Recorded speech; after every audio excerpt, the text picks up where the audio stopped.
எல்லாருக்கும் வணக்கம். என்னுடைய ராதா ராமராவ் சேனலுக்கு உங்கள் எல்லாரையும் வெல்கம் பண்ணுறேன். இந்த வீடியோவில் தக்காளி சேர்த்து ஜவ்வரிசி வடம் ரொம்ப ஈஸி மெத்தடில் செஞ்சு காமிக்கிறேங்க. மிஸ்டேக்கே வராது. இதை காய வச்சு எடுக்கிறப்ப பேப்பர் மாதிரி அவ்வளோ மெல்லிசாக இருக்கும். பொரித்து சாப்பிட ரொம்ப நல்லாயிருக்கும். இந்த வெயில் காலத்தில் போடக்கூடிய எல்லா விதமான வத்தலுமே ஆல்ரெடி வீடியோ போட்டிருக்கேன். வத்தல், ஊறுகாய் வகைகள், அதே போல் மிளகா, மோர் மிளகா, எல்லா வீடியோடைய லிங்க் உங்களுக்கு டிஸ்கிரிப்ஷன் பாக்ஸில் தரேன். இந்த மாதிரி பேப்பர் மாதிரி போடக்கூடிய இந்த வத்தல் பொரிச்சிட்டு நீங்கள் பார்த்தீங்கன்னா அப்படி சும்மா அப்படி ப்ரெஸ் பண்ணாலே போருங்க, பொரிச்ச அந்த வத்தல் அப்படியே தூளான்னு நொறுங்கும். அந்த அளவுக்கு உங்களுக்கு இந்த ஜவ்வரிசி வத்தல் கிறிஸ்பியாகவும் இருக்கும், சாப்பிட்றதுக்கு ரொம்ப நல்லாயிருக்கும். தொண்டையில் போட்டால் கரைஞ்சி போயிடுங்க. இந்த டேஸ்ட்டான தக்காளி சேர்த்த ஜவ்வரிசி வத்தல் எப்படி செய்யலாங்கிறத பார்க்குறதுக்கு முன்னாடி இது வரைக்கும் என்னோடய சேனலுக்கு சப்ஸ்கிரைப் பண்ணாத வியூவர்ஸ் உடனே சப்ஸ்கிரைப் பண்ணி பக்கத்தில் இருக்க பெல் பட்டன் ப்ரெஸ் பண்ணிங்கன்னா ஆளுங்கிற ஆப்ஷன் வரும். அதை நீங்கள் ப்ரெஸ் பண்ணால் நான் போடுற புது வீடியோ நோட்டிஃபிகேஷனாக கிடைக்கும். தக்காளி சேர்த்து ஜவ்வரிசி வத்தல் செய்கிறதுக்கு பார்த்தீங்கன்னா 1/4 கிலோ ஜவ்வரிசி எடுத்திருக்கேன். கப் அளவில் பார்த்திங்கன்னா ஒரு பெரிய கப்பில் 1 கப்பு எடுத்திருக்கேன் மாவு ஜவ்வரிசி. மாவு ஜவ்வரிசிங்கிறது நல்லா வெள்ளேன்னு இருக்கும்.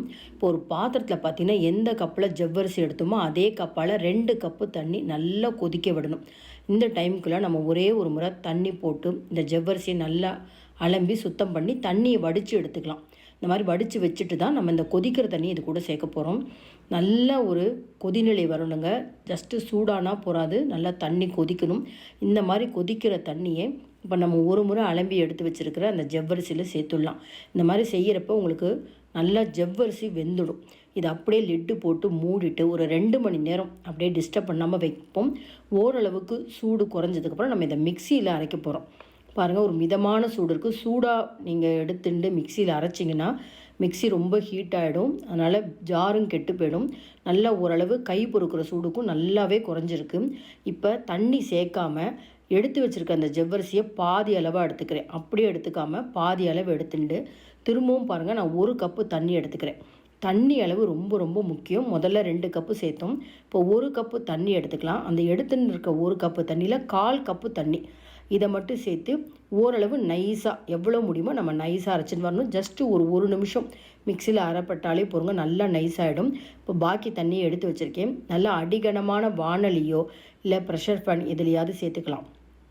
மீதி இருக்கிற அந்த ஜவ்வரிசியும் சேர்த்துட்டு திரும்பவும் நான் ஒரு 1/4 கப்பு தண்ணி போட்டு திரும்பவும் நைஸாக அரைச்சிட்டு வந்துட்டு இந்த 2வது அரைச்ச இந்த ஜவ்வரிசியும் திரும்பவும் அந்த ப்ரெஷர் பேன்லேயே சேர்க்குறேன். பாருங்கள், இந்த மாதிரி சேர்த்ததுக்கப்புறம் ஜாரில் நிறைய ஜவ்வரிசி ஒட்டியிருக்கும் இல்லையா, அது வேஸ்ட் ஆகாமல் இருக்க பாதி கப்பு தண்ணி பாக்கி இருந்தது. அதையும் இந்த மிக்சி ஜாரில் சேர்த்து நல்லா ஜவ்வரிசியெல்லாம் கலக்கி விட்டு இந்த ப்ரெஷர் பேனில் இந்த ஜவ்வரிசி கூட சேர்த்தாச்சு. இன்னும் 1 கப்பு தண்ணி சேர்க்க போகிறேன். அப்போ மொத்தம் 4 கப்பு தண்ணி. கொதிக்க வைக்கிறதுக்கு 2 கப்பு தண்ணி எடுத்தோம். மிக்சியில் அரைச்சி சேர்க்கறதுக்கு 1 கப்பு எடுத்தோம். கடைசியாக நம்ம அடுப்பை பற்ற வச்சு ஜவ்வரிசி வேக வைக்கிறதுக்கு முன்னாடி 1 கப்பு தண்ணி சேர்த்தாச்சு. நல்லா முதல்ல மிக்ஸ் பண்ணணும். கொஞ்சம் கூட நமக்கு கீழே அந்த ஜவ்வரிசி செட் ஆகக்கூடாது.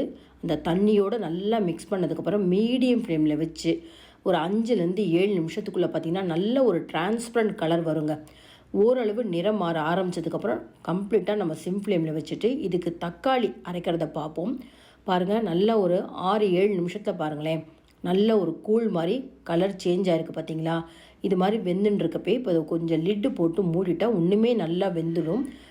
அடுப்பை சிம் ஃப்ளேமில் வச்சுட்டு லிட்டு போட்டு மூடினா இன்னும் நல்லா வெந்துட்டுருக்கும். இந்த டைமில் பாருங்கள், பெரிய தக்காளியாக இருந்தால் ஒரு 3 தக்காளி எடுத்துக்கோங்க. நான் பெருசு சின்னதமாக இருந்தனால 4 தக்காளி எடுத்திருக்கேன். இதை நம்ம மேலே இருக்க அந்த மஞ்சள் கலர் அந்த காம்பு பகுதியை கட் பண்ணிவிட்டு ஒரு பெருசாகவே நம்ம போட்டுக்கலாம் மிக்சி ஜாரில். பாருங்கள், நான் எப்படி கட் பண்ணுறேன்னு பாருங்கள். ஒவ்வொரு முறை நீங்கள் தக்காளி சமையல் எடுத்துட்டாலும் சரி, எதுக்கு எடுத்தாலும் அந்த காம்பு பகுதியில் இருக்க அந்த மஞ்சள் பகுதியை எடுத்துருங்க. எடுத்துகிட்டு இந்த மாதிரி மிக்சி ஜாரில் போட்டுக்கலாம்.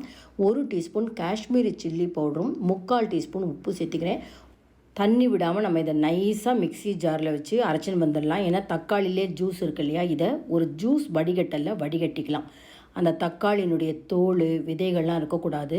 இப்போ கொஞ்சமாக தண்ணி விட்டுக்கோங்க. கொஞ்சமாக தண்ணி விட்டு நல்லா வடிகட்டி எடுத்துக்கலாம். இந்த ஜூஸை கூட நம்ம அளந்துக்கணும். அதிக அளவு தண்ணி சேர்க்கக்கூடாது. இந்த ஜவ்வரிசி வேக வைக்க மொத்தம் 4 கப்பு தண்ணி எடுத்துருக்கோம். இப்போ அடுத்து இந்த ஜூஸ் அளந்துக்கலாம். கரெக்டாக 3/4 கப்பு இருக்குது. இப்போ 4.25 கப்பு ரொம்ப கரெக்டாக இருக்குங்க. இதுக்கு அதிகமாக நீங்கள் ஜூஸ் எடுக்கிறப்ப வடிகட்டுறப்ப தண்ணி அதிகமாக சேர்த்துட்டிங்கன்னா வத்தல் ஷீட்டில் போடுறப்ப அப்படியே இந்த ரவுண்ட் ஷேப்பு வராது. பாருங்கள், இந்த தக்காளி ஜூஸை நான் கொஞ்சம் கொஞ்சமாக சேர்க்குறேன். நம்ம மூடி வச்சு வேக வச்சதுனால நல்லாவே உங்களுக்கு அந்த ஜவ்வரிசி வெந்திருக்கு.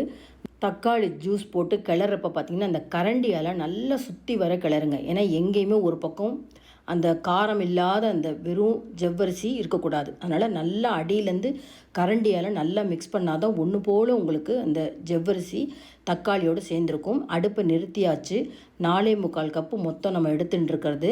இப்போ பார்த்திங்கன்னா டேஸ்ட் பண்ணி பார்த்தேன், கொஞ்சம் உப்பு போகாத மாதிரி இருந்தது. ஒரு 1/4 டீஸ்பூன் அளவு உப்பு சேர்த்துக்கிறேன். எப்போதுமே வத்தல் போடுறப்ப இந்த மாதிரி உப்பை செக் பண்ணிக்கோங்க. அதிகமாக போயிடுத்துன்னா நம்ம வத்தல்லாம் வெயிலில் காய வச்சு எண்ணெயில் பொறுக்கிறப்போ ரொம்ப உப்பு கரிக்கும். அதனால் உப்பு மட்டும் ரொம்ப பார்த்து போடணும். ரொம்ப கொஞ்சமாக தண்ணி விட்டுருக்கேன். கிட்டத்தட்ட பார்த்திங்கன்னா ஒரு 3-4 டீஸ்பூன் தான் தண்ணி சேர்த்துருக்கேன்.